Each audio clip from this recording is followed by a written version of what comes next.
Madam काय नाव तुमचं? मधुराणी. अच्छा, तुम्हाला काय काय त्रास आहे? आता शोल्डर आणि अप्पर बॅक पेन खूप आहे. मानही खूप सतत दुखत असते आणि सायटिकाची नर्व बऱ्याचदा दुखते. कधीपासून त्रास आहे? हे आता 5 वर्ष जसं आई कुठे काय करते चालू आहे तसं उभं राहून काम, बरंच हेक्टिक काम, प्रवास खूप होतो. ओके. त्याच्याने हा सगळा त्रास मला सुरू झाला.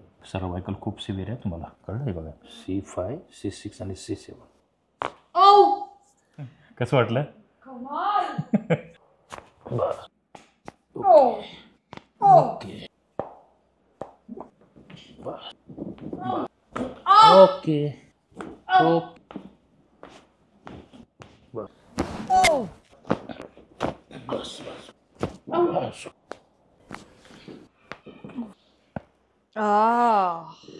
Okay. Wow. Really? Okay. Okay. Done? खूप हलकं वाटतंय, जसं अडकल्यासारखं बऱ्याच ठिकाणी चालून वाटत बघा होतं. जरा. खूप दिवसांनी खूप असं फ्रेश वाटतंय मला. मोकळं. So much light. Thank you so much. Thank you.